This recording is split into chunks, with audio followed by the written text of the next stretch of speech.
Direto dos nossos estúdios de casa mesmo para o mundo.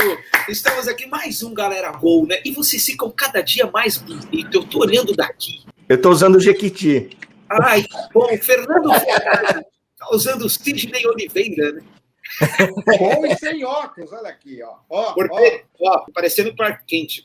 Quem vem hoje aqui, eu comprei até roupa nova, bicho. É sério, eu comprei roupa pra vir hoje. Vou falar um negócio, hein? Pra quem acha que nosso programa é mequetrefe, né? O convidado que a gente conseguiu hoje deu muita televisão, muita emissora que tá na fila aí querendo o cara, hein? Formado em Direito, São Paulino, começou na Rádio Nacional em 54, começou a escrever para televisão no programa Zilomag Show com o Ronald Golias, na Record escreveu Família Trapo com o Jô Soares, na Globo os Trapalhões, na Praça é Nossa desde 1987. Para mim, o melhor convidado, desculpe o resto, mas o melhor convidado que já veio nesse programa, hein?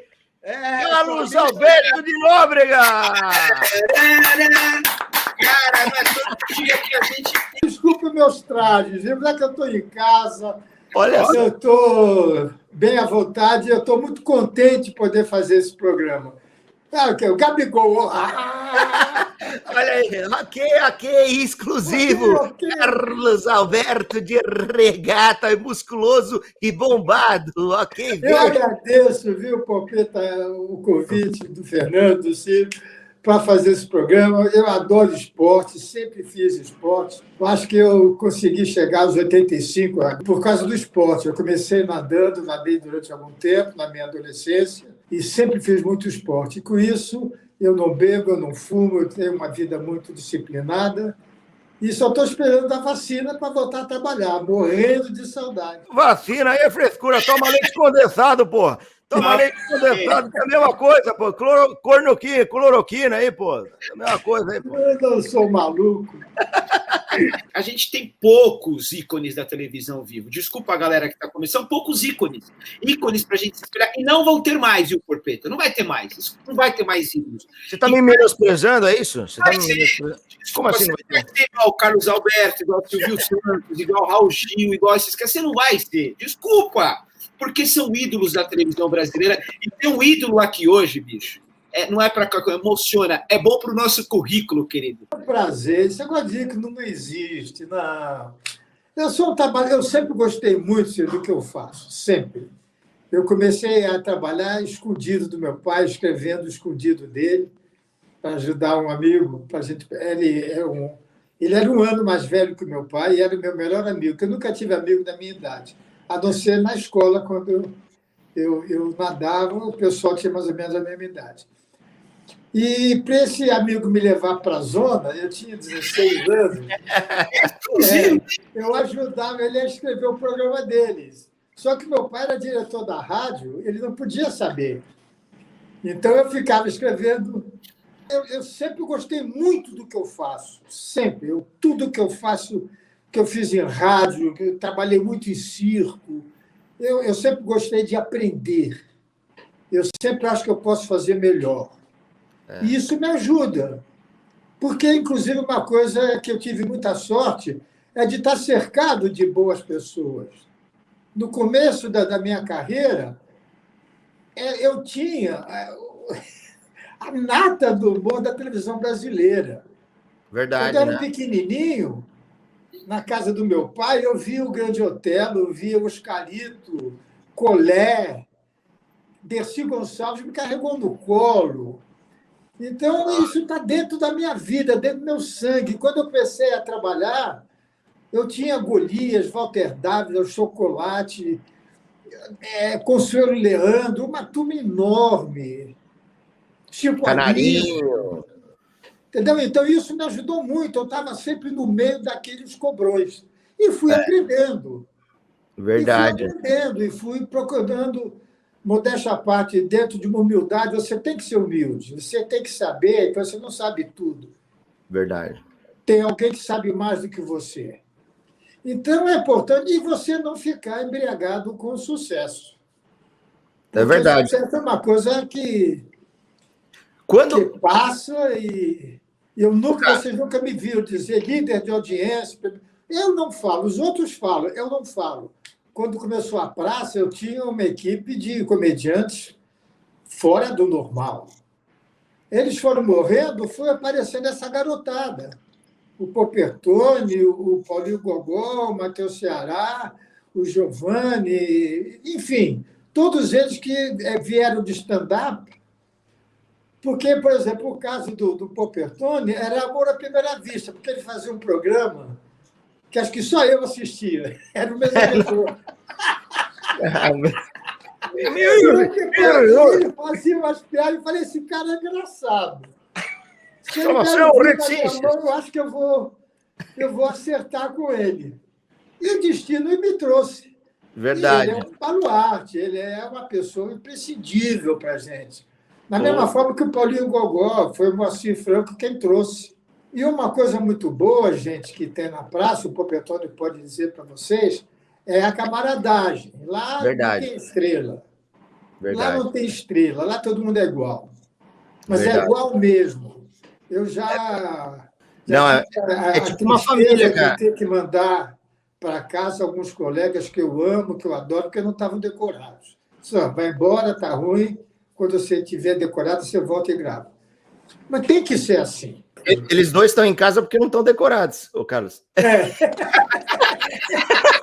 Então, mas toda vez, até em sonho, eu fico sonhando agradecendo o Carlos Alberto, cara, porque verdade, cara. O Fefon sabe que eu comecei com a Valone lá, tudo, que deu a minha primeira oportunidade, mas o Carlos Alberto é que me deu a maior oportunidade e vem dando. E uma coisa importante, uma coisa que eu mais gosto de fazer, é de criar artistas, lançar gente, burilar, mexer para ele crescer. Então, para mim, é como se fosse um filho que você bota na melhor escola, dá os melhores professores. Quando ele se forma, você está numa felicidade incrível, quando ele já tem um diploma. É o que acontece com essa garotada. Eu peguei essa turma, era uma turma desconhecida. Não é? E eu fui indo com calma, com paciência. E vou agora, viu, Popeta? Sim. Estou falando no programa de vocês de primeira mão. Okay, vem uma turma nova aí, viu? Ah, é? Vem uma turma nova? Vem. Eu estou... Porque nós perdemos o Paulinho Gogó e o Café com Bobagem. Então, vou tentar e vou conseguir substituir, talvez não à altura dele, que realmente ele era uma referência na praça. Mas é bom que até vocês saibam que ele saiu numa boa, numa ótima. É que ele falava, quem não tem dinheiro conta a história. Agora ele está contando dinheiro e não conta a história. Eu acho que ele não fez um bom negócio, mas a vida é dele. Ele é que sabe, ele escolheu o melhor para ele. Sim. E eu estava no meu sítio, foi em abril. Em abril. Ele ligou para minha mulher, disse, olha, Renata, eu precisava falar com o Carlos Alberto, que eu tive uma proposta, que eu estou com medo da reação dele, e estava em viva voz. E eu fiz gesto para ela, manda ligar para mim, né? Aí ele ligou, coitado, e ele chorava, porque ele sempre disse, eu nunca vou sair da praça, nunca vou deixar você. Só que a palavra nunca é muito, muito pesado. Ele disse, olha, eu tenho uma proposta para resolver a minha vida. Eu vou ser sócio de 6 filmes, meus filhos vão poder estudar nos Estados Unidos. Falei, cara, vai embora, vai correndo embora. Eu não sei quantos anos eu tenho de vida. Eu não sei o dia de amanhã, com essa pandemia que estava começando, estava fervendo, né? Eu não sei quanto tempo eu tenho de vida, quanto tempo... Vai, cuida da tua vida, vai ser feliz. E falei de coração mesmo, triste, porque perdi um grande amigo e um excelente profissional, mas, poxa, feliz de ver no filme eternamente, vai ficar para sempre, né? Eu lembro quando eu fui participar a primeira vez aí, Carlos, na praça, que eu falei, nossa, eu vou conhecer o Carlos Alberto no negócio. E aí, que eu assistia, né, pela televisão, e aí eu lembro que tava o Zé Américo atrás de mim, a gente ia entrar para passar o texto, aí tinha que ver. Aí o Carlos Alberto abriu a porta e fez assim, você tá aqui, vem! E aí eu olhei para trás, né? Eu pensei assim, você tá falando, ele me conhece. Aí o Zé Américo, não, é você mesmo. Eu falei, não, mas ele me conhece? Não, vem aí, vai lá falar com ele. E foi mó legal. Logo que eu fiz o primeiro personagem, já que fez, o Carlos falou, volta semana que vem, volta na próxima, e estourou lá, né? O Cabrito Teves, e foi um boom. Onde eu ia no Brasil inteiro, cara. Eu fui para Maceió, Fortaleza, em todo lugar os caras me paravam por causa da Praça é Nossa, que tá bombando. E, aliás, né? Até o Faustão, mano, tá fugindo aí, Carlos. Isso é... Deus me livre, não quero ele quinta-feira, mas nem por um sonho. Falaram pro Faustão, você quer ir pra quinta-feira? Ele falou, ô louco, bicho! Brincadeira. Eu só vou pra quinta-feira se o Carlos Alberto for pra domingo, meu. Aí eu vou, meu. Brincadeira. Ô, Carlos, você nunca pensou em ir pro esporte, assim, escrever para esporte, apresentar um programa de futebol? Não. Eu gosto muito de futebol. Eu gosto muito, por exemplo, assisto também os jogos de basquete da NBA, eu assisto quase que todos os dias. Eu torço para o Lakers, porque, inclusive, quando eu estive em Los Angeles uma vez, eu fui lá no estádio, lá no ginásio deles. É uma coisa maravilhosa você ver um jogo. Vendo aquilo, você diz, não, isso é um outro esporte. Porque vendo aqueles monstros de perto, não é muito de perto, porque aquele é muito grande, né? E para você sentar ali, são $1.000, mais ou menos, a cadeira. É uma coisa muito cara. Mas você vê, natação eu não perco. Torneio assisto.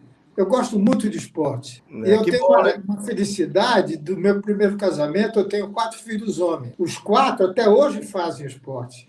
Que legal. Isso é muito bom. O Beto, né, que cuida da parte comercial da praça, ele está com 57 anos. Triatlon, né, que ele faz? Triatlon, maratona não. Triatlon. Corre, nada. Nada 3.000 metros, 40 quilômetros de bicicleta. É um maluco, com 57 anos de idade. O Marcelo teve 8 paradas cardíacas há 2 anos atrás, 1 ano e meio atrás. 8 paradas, morreu 8 vezes. Caraca. Está treinando boxe. Nossa. Você pensou que o São Paulo fosse campeão? Você chegou a pensar nisso ou não? Não, eu conheço o meu time. Aquilo lá é uma sapataria, tudo de salto alto. O São Paulo é uma coisa muito triste eu falar, porque eu sou São Paulino desde 1945. Eu falei com gente que presidente do São Paulo não sabia, o Leco não sabia. E era presidente do São Paulo. Quando eu vim morar em São Paulo, o técnico do São Paulo era o Joreca, que ninguém sabe. Eles foram procurar nos anais lá do clube para achar. Eu fui amigo do Leônidas. Eu ia na casa do Leônidas, eu tinha uns 12, 13 anos, eu ia na casa do Leônidas, ele era meu vizinho. Eu conheci Zizinho, quer dizer, eu sou da época do Zizinho, vocês nem sabem. Zizinho foi, talvez, depois do Pelé, o maior jogador do Brasil. Então, eu sempre gostei muito de esporte, muito, muito. São Paulo é um time sem alma. São Paulo, aqueles jogadores não têm alma. É uma coisa que te entristece. Mas ele do nada, né? Tava quase para ser rebaixado, de repente deu uma guinada, tava para ser campeão, tava assim, tantos pontos na frente de todo mundo. O São Paulino já falou, agora é campeão. Aí parecia aquele negócio do Rubinho, hoje sim, né? Hoje sim, né? Que você, Carlos, ganha troféu quase todo ano, né? Mas você não quer doar um troféu aí pro São Paulo, que tá faz tempo aí. Mas me dói muito, viu? Porque eu na época do Gerson, 1970, o Gerson é casado com a minha prima.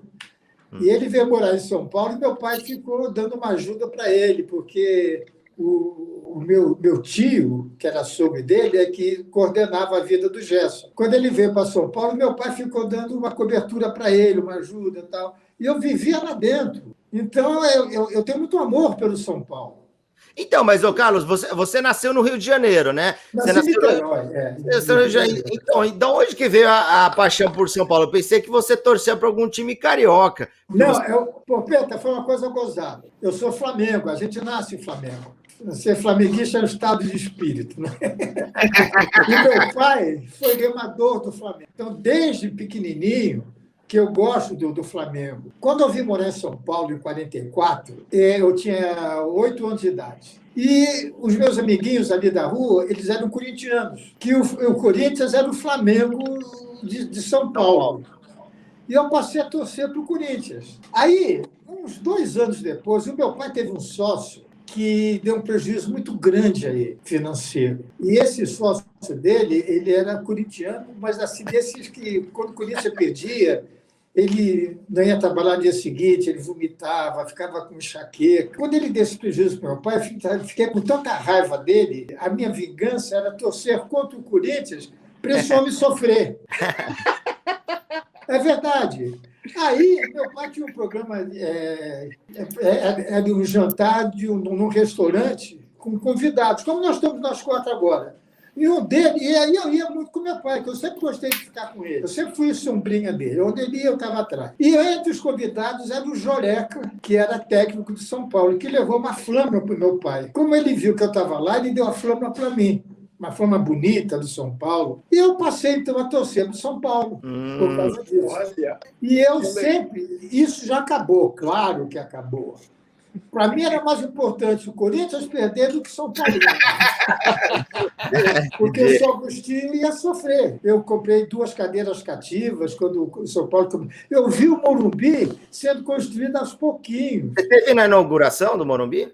Tive, claro. Eu tinha duas cadeiras que meu pai comprou de um jogador que era do Palmeiras, depois foi para o São Paulo, Turcão. É bom que você já está... É assim, ó, São Paulo está mal no campeonato, eu sou flamenguista agora.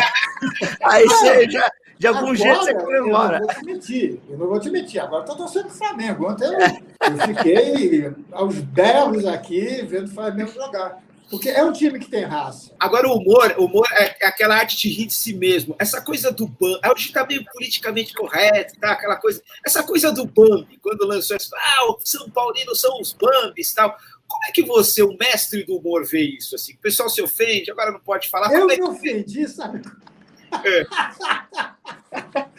Eu fiquei com ódio do Vampeta.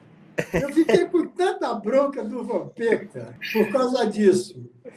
E um dia, pronto, você que estava lá, nesse jantar lá do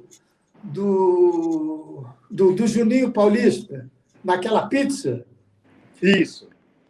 O Flávio Prado me convidou para ser garçom lá. Uhum. E depois a gente ia ficar na mesa. Eu disse, olha, eu vou com uma condição. Eu não vou sentar na mesa do Vampeta. Porque ele já tinha me convidado para fazer o mesa redonda. Eu não vou. Com o Vampeta lá, eu não vou.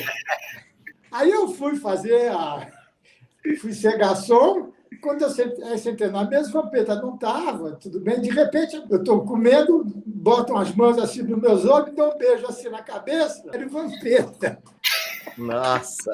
Eu comecei a rir. E é uma grande praça. Eu fiquei fã do Vampeta, porque ele realmente não faz com maldade. Ele é um tremendo de um gozador, um moleque no bom sentido, né? Ele é muito gente boa. Mas eu acho contador que de histórias, ofender não é bom. Não é bom. Eu sou da época que não tinha divisão de torcida. E agora, você acha que para o São Paulo, quem que deveria ser o técnico? Você acha que agora o Rogério Ceni seria que agora ganhou mais experiência, seria o técnico? O Luxemburgo nunca treinou o São Paulo também, né? De todos os times grandes, né? Olha, Pedro, eu sinceramente, eu não sei. Eu posso estar cometendo uma injustiça, mas eu vou falar aquilo que eu vi nos anos que o Gerson jogou do São Paulo e algumas vezes que eu ia do Rio de Janeiro, quando fui morar no Rio e ia lá na Gávea. Eu acho que o jogador é que faz eles têm corpo mole, eles têm rodinha assim. Alguma coisa mal resolvida lá, uma panela. Acho que não é. Ninguém é ruim da noite para o dia. Ninguém existe. Você vê o Brenner agora, ele estava deixando de fazer gol. de repente ele é vendido por 60 milhões. É claro que ele já estava negociando há 1 mês ou 2 meses atrás. E não vai botar a perninha dele para levar um pontapé, quebrar uma perna. Agora, o Rogério Ceni sentaria no seu banco da praça como goleiro, ou como técnico, ou como os dois? Você escalaria ele para o seu banco? Como os dois. Como os dois. Ele é uma pessoa a ser respeitada. Como atleta, ele sempre teve uma conduta exemplar. É igual o Marcão, poxa, do Palmeiras. Você tem que respeitar. Porque esses gostam do clube. Esses vestiam a camisa do clube. Uma coisa que eu acho marcante, que é histórica, né? Que você fez parte também, da família Trapo, né? Que você, poxa, ali, meu, Golias, Jô Soares, tudo. E eu lembro num episódio, eu acho que você tava também, aquele quando o Pelé, que tava no auge da carreira, foi participar lá com o Golias, e aquilo foi histórico. Você estava lá, como é que foi os bastidores desse... Foi uma loucura, foi uma coisa sensacional, porque foi depois da Copa. É como se o Cristiano Ronaldo fosse na praça, o Messi fosse na praça. Exatamente, porque eu já conheci o Pelé desde os 17 anos de idade, quando ele morava numa pensão lá em Santos. Meu pai fazia um programa de rádio e eu e outro rapazinho da minha idade, que também trabalhava com meu pai, chamava Boni, a gente ia para Santos. Só ele. E o Pelé tinha chegado da Copa do Mundo, ele tinha 18 anos, tinha feito 18 anos. Olha, acho que eram uns 18, eu e o Ederson, entendeu? E desde aí que nós ficamos amigos. Eu ia à casa dele, uma vez fizemos uma disputa de churrasco, quem ia fazer melhor churrasco lá na casa dele. Então, para mim, foi muito... E o Pelé. Você recebeu o Pelé, você recebeu uma entidade, né? E no auge, né? No auge, ele era o cara, né? Do mundo. Ele é o Chico Xavier dos espíritos, né? É eterno. E deve ter sido muito engraçado. Foi uma zoeira, porque o Golias estava no auge da carreira dele. No auge. A família Trapo era uma família, realmente. Nós éramos muito unidos. Muito. A chegada do Pelé... E tinha também o Armando Marques. Ele era muito maluco, até aquela, se era bicha, se não era, tá, aquele gesto dele. E o Golias, além de fazer no campo de futebol, aquela andada que o Golias fica andando, não sei se vocês se lembram dessa cena, está imitando o Armando Marques. Sim. Que ele ficava andando com aquele jeitinho assim. Então, aquilo foi... História. Tinha até texto naquele dia. Tinha plateia. Improviso ali. Foi uma loucura. O Eusébio também esteve. O Eusébio, lá, o português, também esteve no programa. Golias te ensinou a jogar bola ou não? No final não, jogava bola beça. Ele era ruim. E ele torcia para que time, o Golias? Corinthians. Ele era corintiano. Pô, que legal. Tá vendo um exemplo, olha aí. A gente era tão amigos. Eu era São Paulino e ele era corintiano. E eu, na época, do São Paulo ganhando com o Tele Santana, tricampeão mundial. Aí a gente nunca teve problema com... Você ficou feliz que o Muricy voltou para São Paulo? Fiquei. Eu gostaria muito de conhecê-lo pessoalmente, porque ele é um camarada pacificador, é um camarada que entende de futebol. Então fala para ele, Carlos, porque ele está aqui, ó, chegou. Participar de uma desgraça de programa desses, né, com um bando de Zé Ruela aí fazendo, né? Eu gosto de repórter, né? Gosto de repórter empalhado, amordaçado, freezer, né, meu? Vou fazer uma pergunta. O que você acha do trabalho? O que você acha do Carlos Alberto, Muricy? Pergunta bem idiota sua, né, meu? Pergunta bem de temente. Fala a verdade, o senhor tem maior vontade de sentar naquele banco lá, não tem, não? Não, quem gosta de sentar é você, pelo sua carinha, esse sorrisinho aí, não me engana, não. Deixa o saco. Quando que você percebeu, assim, aquele momento que você falou assim, meu, realmente agora eu tô conhecido no Brasil inteiro, é um sucesso? Eu acho que foi com a Praça é Nossa. quando eu vim para o Silvio Santos, foi realmente a coisa mais importante que aconteceu na minha vida profissional e pessoal. Sem dúvida alguma, foi a minha ida para o Silvio Santos, porque eu nunca imaginei ter um programa. Eu sou o único escada que tem programa. É verdade. No mundo, não tem uma escada no mundo que tenha programa. O programa é do comediante. Então, é um presente que meu pai deixou para mim. Né? E uma coisa, Popetone, que eu fico muito feliz é que de uns anos para cá, de uns 6, 7 anos para cá, eu passei a perceber uma coisa que é carinho, respeito. Porque antigamente, alguns cronistas, alguns críticos falavam alguma coisa ou outra, nunca do lado pessoal, mas do lado sempre profissional. Hoje em dia, pego um Léo Dias, por exemplo, que faz declarações de amor para mim. O Flavinho Rico, sempre, quando não fala mal, entendeu? Só fala bem. Não, e pelo estilo seu, né? Um dia eu estava no SBT e eu tava chateado comigo mesmo, com problemas assim. Eu só vi o Carlos Alberto, cara, a alegria que ele passa quando ele cumprimenta, essa alegria que é com todo mundo, com qualquer pessoa, ele cumprimenta assim. Já deu aquela energizada, o meu dia foi bem melhor. E o Carlos é assim, ele é um cara da alegria mesmo, do humor, e passa alegria para todo mundo, né, Carlos? Isso aí eu aprendi com meu pai também, uma das coisas que ele me ensinou. Quando você chegar no teu emprego, no teu trabalho, chegue feliz, rindo, alegre, chegue cantando. Então, muitas vezes que vocês me viram rindo, eu tinha chorado já no carro. Eu já tinha me aborrecido, eu já estava com problemas. Só que vocês não têm nada com isso. Meu trabalho não tem nada a ver com a minha vida pessoal.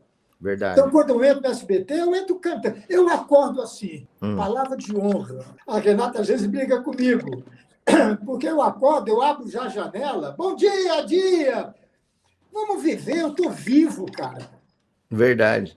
Eu não sei se na hora do almoço eu vou estar vivo. Então, você tem que sorrir. É mais fácil rir do que chorar, cara. E vocês não têm culpa. Os meus colegas não têm culpa se eu estou com problema, se eu não estou. Sabe o que é legal, Carlos? A sua risada, você fala isso, já é toque de celular de muitas pessoas. É verdade, as pessoas toque de celular, de meme. É sério. É muito legal isso. É verdadeiro isso. Isso é legal, né? Contagia as pessoas, né?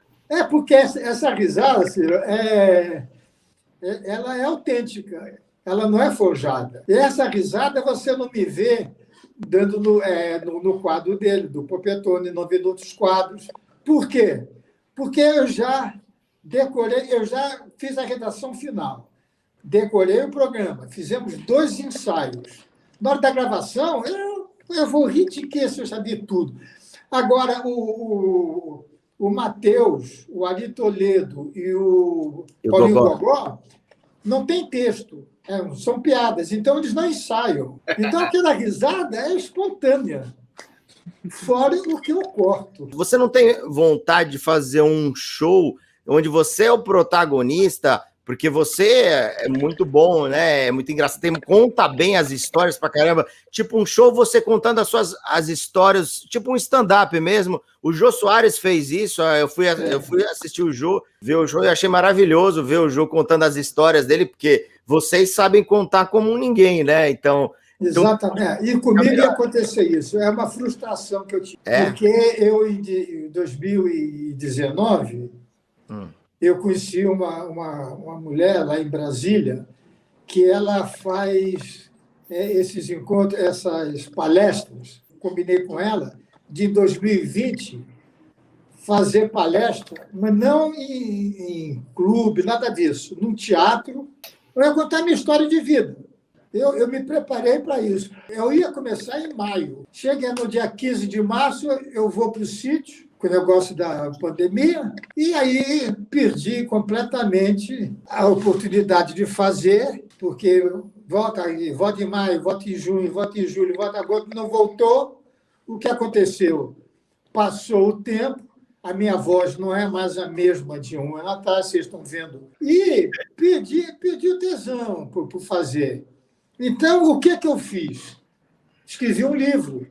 Ah, legal. tudo aquilo que eu ia fazer no teatro, eu passei para o papel. É um livro que eu agora... Falta pouquinho só. E é fácil, porque eu não tenho que criar nada. É só botar no papel que está na minha cabeça. Só que eu estou sem vontade. Eu tô triste. Eu estou amargurado com essa pandemia. Agora já está acabando, né, Carlos? Agora já está... Cara, eu tenho pesadelo quase que todas as noites, que eu estou voltando a trabalhar e está dando tudo errado. Eu chego na televisão, as pessoas não me conhecem, não me dão atenção. Não. É horrível. Você não pode imaginar os pesadelos que eu tenho. É a angústia de querer voltar. Verdade. Imagine você, um cara como eu, que começou a trabalhar como profissional aos 17 anos de idade, que nunca parou. Verdade, né? Eu fiz faculdade de Direito, fazia faculdade, eu trabalhava em circo, trabalhava em televisão, fazia rádio, viajava o Brasil inteiro com Golias fazendo show. Na praça, você sabe, há 33 anos, eu faço a redação final, eu edito o programa. Edita o programa. Eu chego 10 horas da manhã, eu ensaio ao meio-dia, eu chego às 10 da manhã. Verdade. Eu sei o meu texto e o texto teu. É verdade. De repente, a cabeça para. O corpo para.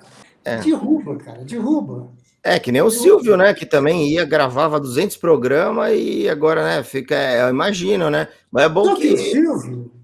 O Silvio é o dono. Mas olha só. Imagine para mim, o Pochetone e vocês também, eu estou me dirigindo mais a ele, porque ele sabe mais. Ele é mais bonito também. A gente sabe que ele é mais bonito. Chupa vocês, eu faço a praça nossa.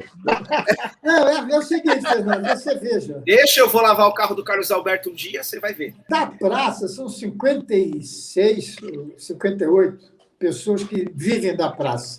12, talvez, são contratados. Imagine a minha cabeça, sabendo que eu estou recebendo todo dia primeiro o meu salário integral e meus colegas estão sem receber um centavo. Olha como é que eu fico. O Tubinho, que é um palhaço de circo, ele me ligou lá para o sítio em abril e falou: seu Carlos, eu tenho 42 funcionários registrados no meu circo. Esse mês eu ainda tinha caixa para pagá-lo. Mês que vem a gente vai para a rua vender biscoito. Não é demérito nenhum, não é feio vender biscoito. Feio é roubar. Mas você vê que o teu colega está indo para a rua vender biscoito. Isso, para minha cabeça, cara, aquelas meninas, aquela figura, não é figuração. Se fosse bolacha, mas biscoito. O elenco de sustentação sem receber. Vocês, comediantes, sem fazer show. Porque televisão é um espelho. É verdade. Televisão paga mal. Televisão paga bem para meia dúzia. Eu faço parte, graças a Deus, dessa meia dúzia. Mas e os que não fazem? Vocês, comediantes que vivem de stand-up, você em 2020 é amargurado, arrasado. Mas o bom, cara, que as reprises da praça e aquela ideia que você teve de trazer a praça para sua casa, né, da gente poder fazer, foi muito legal. Pô, eu fiz o Trump da casa, visitando a casa do Carlos, na Casa Branca, né? Então, tipo, essas coisas, a galera que estava em casa, às vezes também muito mais chateada, às vezes até do que a gente, pôde se alegrar com a Praça é Nossa. E tem muita gente que escreve: nossa, eu estava deprimido, estava chateado e vi você na praça. O cara fala: não sei nem como eu tô rindo, porque tá tudo atrasado aqui em casa, mas estou rindo com a praça, com vocês. Então é legal que a gente conseguiu trazer alegria para muita gente durante a pandemia, né, Carlos? Isso também é legal. E naquela situação extremamente desagradável, porque a gente gravava na porta de casa, onde tem aquele aquáriozinho ali, né? E chegavam os nossos colegas técnicos, a parte técnica, a gente mantinha uma distância enorme. Aquilo me fazia um mal danado. Você não pode dar um abraço no teu colega. O cara sai da casa dele para vir para o meu conforto da minha casa e eu não posso dar um abraço nele. Porque você, pelo menos, e os outros que foram, aí você ficava para almoçar comigo. Aonde? Do outro lado da mesa. Você ficava na outra cabeceira. Pô, é chato isso. Não poder te dar um abraço, não poder te dar a mão. E você sair da tua casa para vir na minha. Para ficar na calçada. Aí passava um carro, a gente parava, o carro ficava... Não, eu parei numa casa do seu vizinho, Carlos, que eu cheguei, que eu só tinha decorado que você tem um lago com carpa, né? Você tem um lago com umas carpas, né? E tem a casa é branca e tem o banco da praça, né? O original, um banco da praça. É o primeiro banco da praça. Um banco da praça. E tem o lago com as carpas, que é mal bonito. Beleza, eu gravei lá. E no segundo dia, o GPS estava mostrando que eu estava na rua certa. Aí eu vi uma casa branca, um banco, eu já entrei com o carro ali. Eu entrei com o carro ali, só que eu falei assim, mano, o lago sumiu, o lago das carpas sumiu. Eu falei, será que o Carlos tem um negócio tecnológico que, sabe, que embute o lago, que fecha o negócio? Aí eu falei, caraca, mano, não é aqui, cara. Aí, de repente, os caras me buzinando lá, falando, é pra cá, é pra cá. Eu falei, caraca, quase que teu vizinho chama a polícia aí por minha causa. Umas fotos com o Carlos aqui, ó, na praça, aqui, ó. Aqui, ó, de Joe Sou Joe, entrevistando o Carlos Alberto aqui. Foi muito legal aqui esse dia aí, ó. Aqui, ó, Filipão. De Filipão aqui na praça. Passando o texto com o Carlos Alberto, ó. Ia ter jogo do Brasil quase na hora que a gente estava gravando a praça. Lembra, Carlos? Que aí depois a gente foi profissionalmente um dia mais feliz.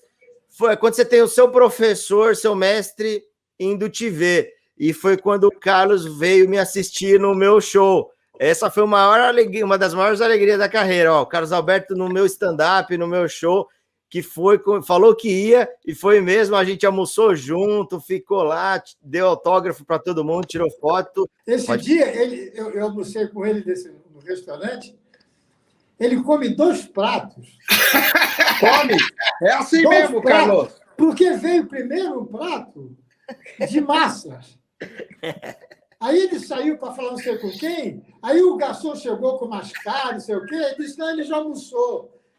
Eu disse, não, eu queria pedir também um bife, não sei o quê. Fora salada. Ai, professor. É que você não sabe, Carlos. Às vezes eu vou num restaurante, cara. Às vezes tem um lugar que tem um restaurante, tem uma temaqueria do lado de uma pizzaria, do lado de uma hamburgueria. Aí eu sento na hamburgueria, aí chega o cara do temaki da outro lugar me trazendo, o cara com a macarronada do outro lugar e o milkshake do outro, mano.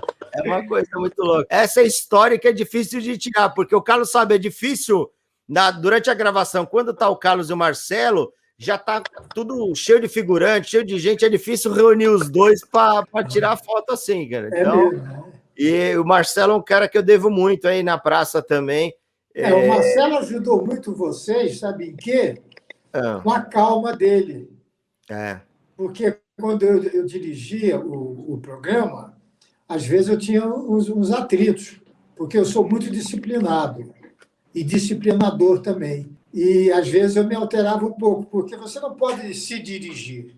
Só que não tinha quem dirigisse esse programa da maneira que eu queria. Então, com a entrada do Marcelo, o Marcelo não disputa a liderança comigo. Tudo que eu tenho que falar, eu falo no telefone, ligo para a casa dele, explico para ele o que eu gosto, o que eu queria, e lá na hora eu não dou palpite. E nós temos um entrosamento muito grande. Eu respeito o trabalho dele e ele dá, porque como ele tem mais ou menos a idade de vocês, vocês têm muito mais liberdade com eles do que comigo. É verdade. Isso ajuda muito também. Eu sei que às vezes eu sou chato. Não, que isso. É importante eu às vezes ser chato. Não, que isso. O Carlos é sensacional, meu. Eu falo para todo mundo, é sensacional. E vai falar assim, mas o Marcelo é legal, porque ele realmente, às vezes, o Carlos tem muita coisa na cabeça, né? Imagina um programa com, sei lá, 40 pessoas na cabeça, né? Então, às vezes, você quer falar uma coisa, você tenta com o Marcelo primeiro, né? Você fala. E uma coisa que eu ensinei para ele, e ele faz isso. Não se grita e não se diz palavrão. Da mesma forma que eu não discuto com os artistas. Porque, às vezes, eu digo, olha, faz isso assim, assim, assim. Ele vai, na hora, fazer errado. Eu não vou discutir com ele, porque no dia seguinte, na quinta-feira, eu vou editar o programa, eu tiro. É verdade. Por que eu vou brigar? Não é, Popetone? A edição final é sua. Vocês sabem disso, a primeira vez quando eu comecei na praça, eu não sabia, né? Aí eu tinha feito uns quadros lá do Teves, um negócio aqui, uma dança, um negócio, e aí cortaram, né, aquilo. Aí eu liguei maior pé da vida na produção. Falei assim, ô, me fala um negócio. Eu fiz uma dança lá, não sei o quê. Quem que cortou? Os caras, o Carlos Alberto. Falei, fala que ficou sensacional. Eu ia fazer o mesmo, né? Era isso que eu ia falar. Era para falar isso. Tem várias histórias, né, Carlos? Mas é verdade, se você... Uma vez eu fiz análise 1 ano e meio, 10 anos e meio de análise. Eu aprendi muito fazendo análise. Você não precisa acreditar, porque na hora que você diz, olha, quem manda sou eu, é porque você não manda. Para o Pompeu, ele tinha essa mania de fazer o Cabrito Teves e cantava. E eu dizia, Pompeu, não canta. Não, porque tá engraçado. Não canta, não tá bom. Eu sou desafinado. Ele cantava. Para que eu vou brigar com meu amigo? Eu amo esse camarada. A gente almoça junto na quarta-feira. Verdade. É só dizer pro meu editor aqui do lado. Corta para mim. Você corta para mim. Falei, Rafael, corta isso. Rafael, tira aquilo. E sai do jeito que eu quero, sai bom. Ele sai lucrando, que o quadro dele fica... Eu estou falando dele porque ele está agora aqui, mas isso eu faço com os outros também. Às vezes o meu quadro, eu tenho figurante, eu tenho sósia, não sei o quê, e às vezes os caras não deram a fala direito, não deram a energia direito no quadro, e muitas vezes o Carlos até ele fala, é muito legal que ele fala assim, olha, eu tirei o quadro para te preservar, porque dá para fazer melhor, dá para ser melhor o negócio e não estava tão legal. Então a gente fica feliz, porque a gente quer ver o melhor no ar. Imagine aparecer um jeito mó cagado no ar. Então você quer uma coisa legal. Imagine vocês a dor que eu senti uma vez, porque eu comecei a trabalhar com Golias, eu tinha 18 anos de idade e ele 24. Nós começamos juntos a carreira. Golias foi o maior fenômeno do humor que eu vi, foi o Golias. Golias era de uma criatividade, de uma graça espontânea. E um dia no programa, nós gravamos e estava ruim. Eu liguei para a casa dele e falei, Golias, por tudo aquilo que você representa para a história do humor da televisão brasileira, eu cortei teu quadro. Ele disse, porra, obrigado. Estava uma porcaria mesmo. Mestre. Imagine você ter que dizer isso para o teu ídolo, para o teu irmão. Mas a gente não faz por mal. É como um técnico de futebol. Quando ele tira o jogador e bota outro, ele não está com raiva. É que naquela hora tem que ter essa mudança. Quer ver uma coisa que me irrita em futebol? Que serve para a nossa profissão também? É o camarada fazer o gol, arrancar a camisa, sair correndo sem querer abraçar os colegas. Pô, a empresa paga uma fortuna para ter o nome na camisa. No momento de glória, no ápice do jogo, que é o gol, ele tira a camisa e não abraça os colegas, foge dos colegas. Eu acho isso de uma indelicadeza. Da mesma forma de quando eu agradeço, quando eu ganho o troféu, eu agradeço a vocês. Porque se não fossem vocês, eu não ia ter... E olha quantos troféus aí, olha quantos troféus aí atrás, hein? Não vai dar audiência. É impossível ser feliz sozinho. Claro! Verdade, cara. Você sozinho, você só faz uma coisa que eu não posso falar o que é. É o que eu mais fiz na quarentena, Carlos. É o que eu mais fiz na quarentena. O que mais você fez nessa parte? Ó, se tiver na Olimpíada, eu sou medalha de ouro, eu passo o Michael Phelps de medalha de ouro. Deixa eu fazer uma pergunta. Você estava até falando, né, que em algumas oportunidades o texto ele é ensaiado bem antes e tal. Na escolinha do Golias, você ria adoidado. O Golias talvez fosse o cara que mais improvisava com você? Sem dúvida alguma. Tinha o texto que eu escrevia e o que ia para o ar. Porque se você pegasse o papel, pegasse o script, a metade da página é para fala, né? É o áudio, né? A outra parte esquerda é para algum detalhe de câmera. O Golias usava tudo aquilo para ficar inventando coisa. Então, agora você vai dizer não para o gênio Verdade. Porque o sucesso dele passa a ser meu também. Claro. Com certeza, é verdade. Não, o Carlos, ele sabe jogar muito bem isso, né? Ele valoriza o humorista ali e dá tudo porque é o bem geral, né? Da praça, né? De tudo. Sem escada. E daí? Sem escada é difícil. Você vê stand-up, é muito mais difícil você fazer rir no stand-up, porque você está sozinho ali. O escada pode te ajudar. Quantas vezes eu decoro o programa inteiro para poder ajudar o colega, se ele esquecer, eu sei o que ele vai falar, eu tenho a manha de dar um jeito de lembrá-lo. Deixa eu fazer eu sei que o tempo tá escasso, mas, Carlos, de quem não existe mais entre nós, não está entre mais, ou está, quem é o teu sonho que ainda não sentou na praça? Se você tivesse o poder e falava, quero colocar essa pessoa aqui do meu lado, tanto quem não está mais entre nós, ou esteja entre nós, entendeu? Quem que você queria ver do seu lado, ali no banco da praça? O Chico Anísio. Porque eu devo ao Chico a volta da praça. Quando nós estávamos na Globo, tinha feito um ano que meu pai tinha morrido, eu trabalhava já na Globo. Eu fui falar com o Boni se podia mandar fazer uma missa pelo primeiro aniversário do meu pai e botar no Jornal Nacional, só para não passar em branco. E o Boni disse, não, pô, o Nóbrega era uma pessoa muito alegre. É o seguinte, você é muito amigo do Chico, ele fazia o Chico City. Fala com ele, vê se ele dá um bloco do Chico City e você faz a praça. Aí eu fui na casa dele e, por sorte, o diretório Carlos Manga, que é meu irmão mais velho, foi o que eu sei de direção, ele me ensinou. Meu irmãozão. E ele disse, não, vamos fazer o programa inteiro. Não vamos fazer um pedacinho. Você vai para São Paulo, era a semana do Carnaval. Você vai para São Paulo e na quarta-feira você traz um programa inteiro pronto, nós vamos fazer um especial da Praça da Alegria. E o Chico Anísio abriu o horário dele, do Chico City, e fez a Praça da Alegria. Ali voltou à praça, porque o doutor Roberto Marinho assistiu e ligou para o Boni e mandou que continuasse. E voltou à praça, com o Miele sentado, inclusive, não era nem eu. Porra, que legal. Então, o Chico Anísio seria a pessoa que eu queria dizer, olha, cara, muito obrigado. E era meu grande amigo, um mestre. Legal, né? Com certeza. Nós éramos muito amigos. Nós tínhamos conversas que, se fossem gravadas, gente, eram aulas de inteligência, de sabedoria, que ele foi um sábio. Uma vez nós fomos gravar um merchan lá no meu sítio. Ele já estava muito mal. Ele teve que ir de helicóptero para lá, que ele mal andava.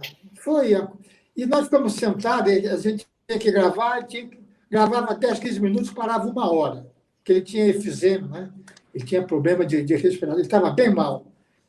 E ali a gente ficava conversando, ele, o Beto e o Cid de Oliveira, que era da Utafá. Puta, aquilo, ele dava lições para a gente. Isso, se a gente pudesse um dia botar no ar, mas ficou guardado aqui no meu coração. É verdade. E, Carlos, e você tem umas histórias com o Silvio, né? Porque vocês, né, foram amigos, né, colegas, viajaram para fora, para vários lugares. A viagem dele no meu livro eu conto essa viagem. Eu lembro aquela do carro que ele foi comprar. Conta essa aí. 39, Como é que foi essa aí? Conta para quem. É o seguinte, eu fazia faculdade, eu fazia a Católica de Santos, a PUC lá de Santos. Eu ia de manhã de carro e voltava na hora do almoço para fazer programa de rádio. E o Silvio disse, Carlos, dá para você trazer um carro para mim? Eu comprei o carro do Delvec. O Delvec era o jogador que o Pelé entrou no lugar dele, né? Quando o Delvec acabou, que entrou o Pelé. Então, eu fui de ônibus dessa vez para Santos, e o Silvio se encontrou comigo na porta da faculdade e fomos até São Vicente, na casa do Delvec. Um Dodge 39. Quando nós chegamos lá, rapaz, o carro era num bagaço. O carro estava num bagaço que você não faz ideia. Eu falei, Silvio, você não vai comprar esse carro. Não, deixa comigo. Mas deixa comigo. E o carro era conversível. O Silvio comprou. Aí, pô, eu tinha o quê? 20 anos. Eu era solteiro, eu tinha 20 anos. Falei, pô, vamos abaixar essa capota. Aí abaixamos a capota E saímos lá de São Vicente para ir para... A gente tinha que passar pelo Gonzaga, né? Não tinha essas estradas que tem hoje lá por fora, né? A gente tinha que passar pelo litoral, pela praia mesmo. Até chegar... Bom, enfim. Vocês foram até o litoral para pegar o carro? Eu estou dirigindo, agora as portas faziam barulho. E os bancos eram inteiriços antigamente. Sei. Então, o Silvio ficou sentado do meu lado, no meio, com os braços assim, para segurar a porta. Nós passamos por uma praia, os caras viram a gente, começaram a gritar: ô, viado! Você não tivesse abraçado a mim. Mas só assim, viado é você, porque pô, eu estou com as mãos ocupadas. Bom, aí começamos a subir a serra e começou a chover. Falei, Silvio, esse carro não tem compressão nenhuma nesse motor. Era via Anchieta, não tinha imigrantes ainda. Eu falei, se essa merda parar, a gente não sobe. Por que eu faço? Pula para o banco de trás e levanta você sozinho. Nossa! Nessa hora, quem que está subindo? O pessoal que ia de carro para a faculdade. Porque a gente fazia cada dia, levava o carro do pai. Que ninguém tinha carro ali naquela época, tudo garoto. E a gente revezava. E a turma que está subindo viu a gente, disse, aí, estou ganhando mal, hein? Bom, levantamos a porta. Chegando em São Paulo, a Rádio Nacional era na Rua Sebastião Pereira, que não existe mais. É a continuação da Rua das Palmeiras. Hoje é o Minhocão que passa lá em cima. Tinha o Lago do Arocho. E ali no Lago a Sebastião terminava no Lago do Arocho. E ali ficavam aqueles compradores de automóvel. Os caras ficavam, vende, vende, vende. Você falou, para o carro aí. Eu parei o carro. O cara disse, quanto é que quer? O Silvio disse, quero tanto. Eu disse, eu compro. Eu não sei o número. Vamos supor que o Silvio tenha pago 5.000 cruzeiros. O cara ofereceu 6. Falou, é teu. Foi na loja ali, que era do outro lado da calçada, pegou dinheiro, pagou o Silvio, foi a pé para a Rádio Nacional e ele ganhou 1.000 cruzeiros. Sem fazer nada. E ainda ganhei dinheiro e joguei aviãozinhos para o auditório. Isso porque ele tinha 26 anos, imagine hoje com 90. O que ele faz com dinheiro. Gênio. Sensacional. Agora vamos às perguntas, enquete. Aqui, Roberto Cabini, um jogo de perguntas e respostas. Tem um vizinho aqui do lado. Carlos, um prato de comida. Feijão com arroz. Um hobby. O hobby não tenho mais. Eu tinha antigamente. Eu adorava lavar meu carro. É mesmo? Eu tinha loucura por lavar meu carro, cuidava. Mas são vários, né? Não é um carro só, são vários. Não, eu só tinha um carro nessa época, só tinha um carro. Então, hobby, o que eu faço agora, não sei se é hobby, é ficar vendo a internet, YouTube, fico vendo vocês. Aí eu vejo Alexandre Professori no YouTube. Um esporte, Carlos. Natação. É o melhor esporte que existe. Porque você chega em último lugar, não é vaiado. É verdade. Não é vaiado, ninguém tira sarro, você não tem contato físico, é saudável.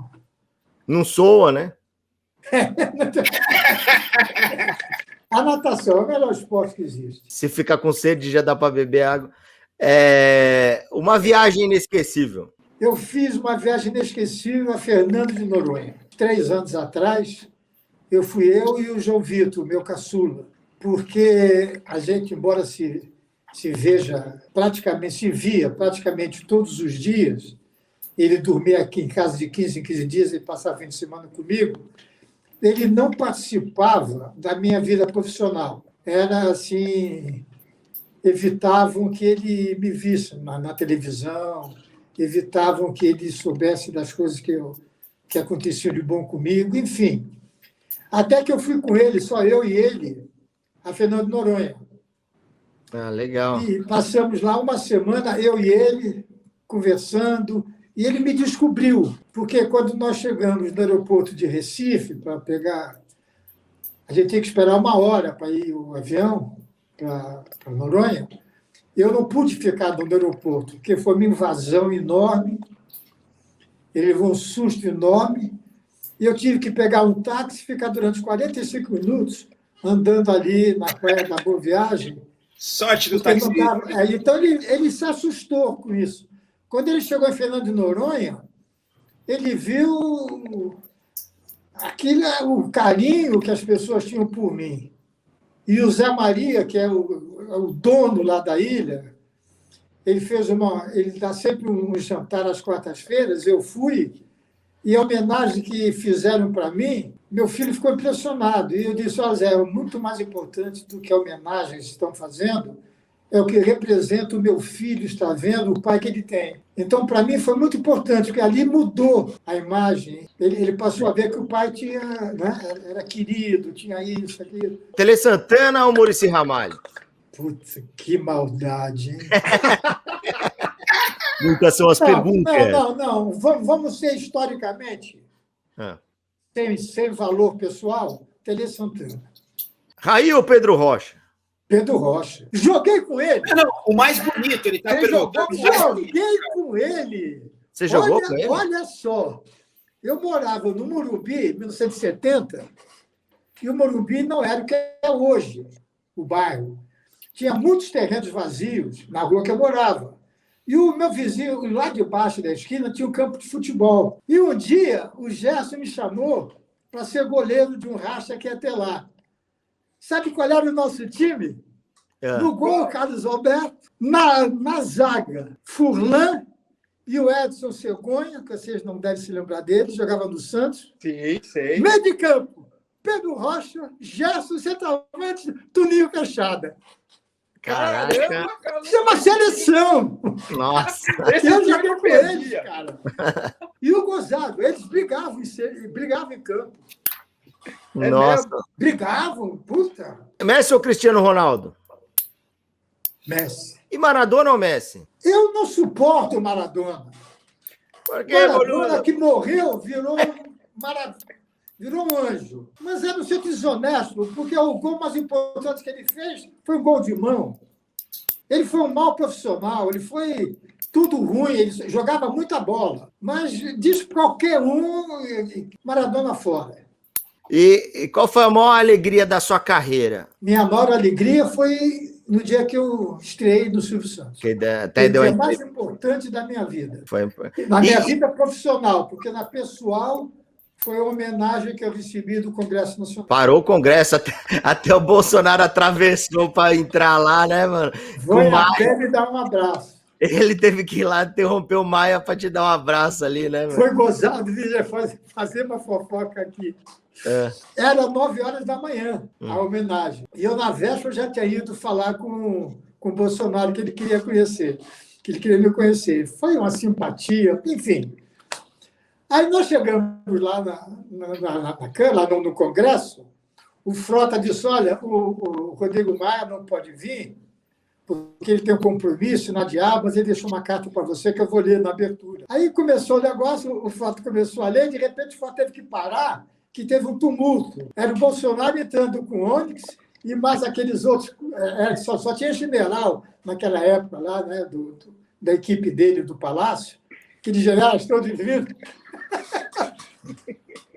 10 minutos depois, quem que entra? Porque tinha um compromisso inadiável. Então, Maia. É. Porque ele soube que o Bolsonaro estava lá, e chegou achando ruim. Pô, ele disse que não veio, e aí aparece, eu larguei tudo lá para vir aqui. Falei, pô. Mas um pouco chegava o Dória e o Boulos ali.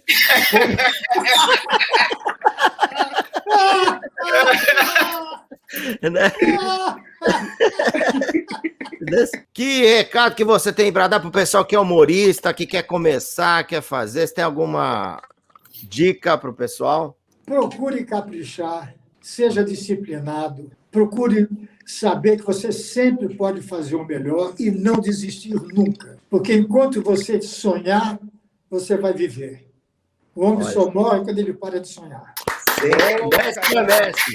Esse é Super Carlos Alberto de Nóbrega, bicho, dando a aula de mole, super sarado bombado, Carlão, brigadão, obrigado por você ter aceitado o nosso convite, ter participado. Generosidade, né, bicho?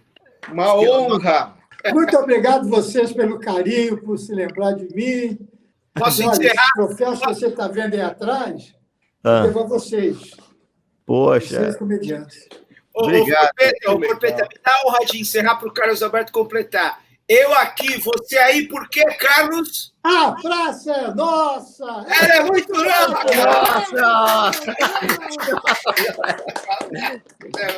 Valeu, Carlão. Obrigado. Obrigado, mestre. Tchau. Obrigado, Carlos. Obrigado, Carlos. Uma honra. Obrigado.